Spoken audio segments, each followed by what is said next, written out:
Bonjour à tous, aujourd'hui je voulais vous parler des freins mécaniques qui pouvaient entraver le bon déroulement de l'accouchement. Et pourquoi c'est si important du coup de venir travailler tous les tissus, les assouplir tout le bassin pour que tous ces freins qui viennent tirer, qui viennent potentiellement mettre l'utérus en tension et tout l'environnement, eh bien ça puisse être relâché et que le bébé puisse se frayer un chemin beaucoup plus facilement. Je suis Mathilde Dantin-Paravé, ostéopathe, et j'accompagne les femmes à accoucher dans la confiance. Alors, je vous ai fait un petit schéma, donc vous excuserez mes talents artistiques, mais voilà, pour un peu vous expliquer. Euh, donc, il y a le bassin, donc c'est vu comme ça de profil, avec le pubis derrière, le pubis devant, pardon, le sacrum derrière. Et on a juste derrière le pubis la vessie, l'utérus qui vient comme ça. Donc là, c'est un utérus de femme qui n'est pas enceinte, mais vous pouvez imaginer beaucoup plus gros, le ventre qui monte le haut, le rectum et le sacrum. Et il se trouve que on a un gros tissu là dessiné en rose qui s'appelle les lames.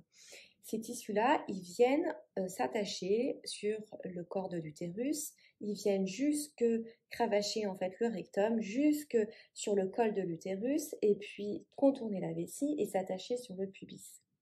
Dans la partie, dans son épaisseur, il y a les ligaments utérosacrés qui s'attachent sur la troisième vertèbre sacrée du sacrum et qui viennent aussi sur le col de l'utérus.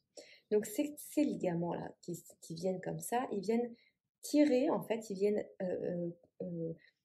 contrôler, en fait, qui font le lien entre le sacrum et l'utérus, eh bien, ça vient tirer comme des rênes.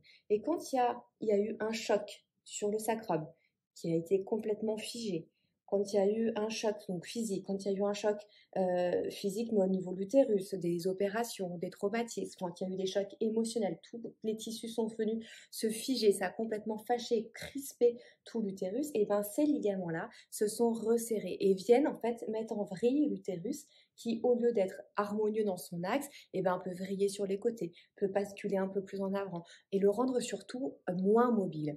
Parce que qu'il soit plus dans une position ou dans une autre, c'est pas gênant.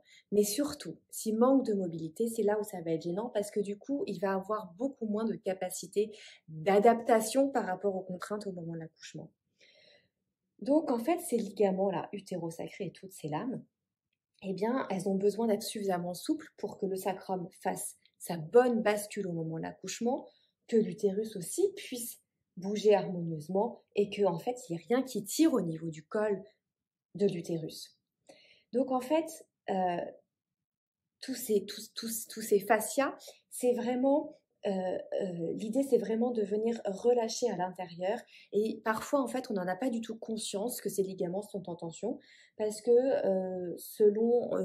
ça peut se manifester en fait par des symptômes qui sont plus ou moins importants. Parfois, on peut même s'y être habitué.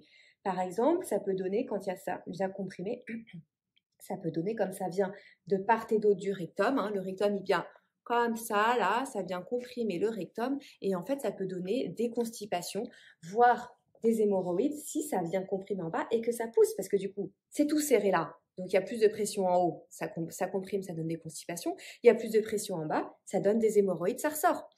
Pareil, en fait, pour devant, en fait, au niveau de la vessie, il peut y avoir des compressions qui fait qu'on a une sensation de pesanteur pelvienne.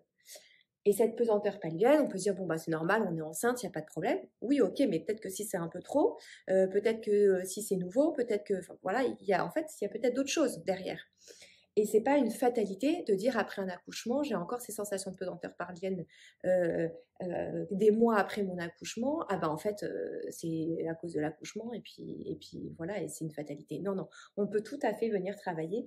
Donc il faut voir au cas par cas quelle a été, ont été abîmés les tissus ou pas, mais on peut venir travailler pour relâcher tout ça. Et donc, les constipations, par exemple, c'est quelque chose de tellement commun qu'on peut trouver ça complètement normal, en fait, d'être constipé. Bon, en fait, après tout, on s'y habitue.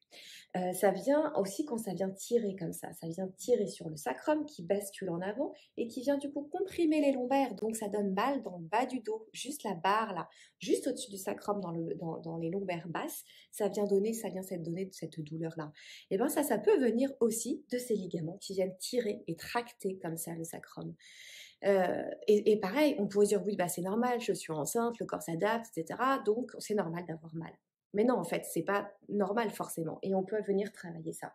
Donc quand il y a des petites choses, parfois c'est des petites choses comme ça qui sont pas voilà, on se dit: «Bah, ça va passer, sinon voilà, j'ai fait un peu moins de sport, j'ai un peu plus, j'ai pris du poids», enfin et puis en fait, quand ça devient un peu plus embêtant, c'est là où en général on consulte. Mais en fait, ces tensions, elles peuvent être là déjà avant et elles peuvent vraiment aider quand on vient travailler en ostéopathie gynécologique, on vient travailler et relâcher tous ces tissus pour que ce soit beaucoup plus souple.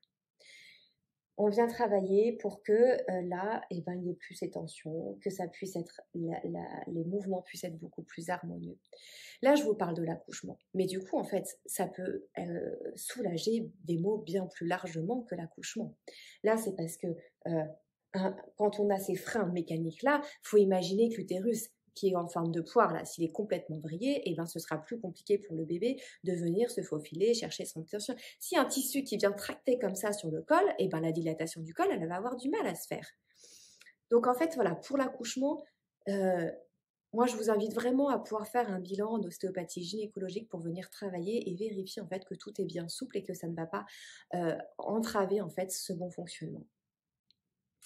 Voilà, et puis on parlera en fait de tout ce que ça peut engendrer hors accouchement dans une prochaine vidéo. Mais j'espère que ça vous aura donné un peu d'explication parce que parfois on dit on comprend pas, ma poche des os s'est fissurée, bon les contractions étaient là, mais ça ne dilatait pas, ça bloquait, ça bloquait, ça bloquait, ça bloquait, et puis finalement ça s'est fini en césarienne d'urgence ou ça il y a eu des complications. Enfin bref, en tout cas la dilatation cervicale, la dilatation du col, elle peut aussi due être à toutes ces tensions de ces ligaments qui viennent tirer.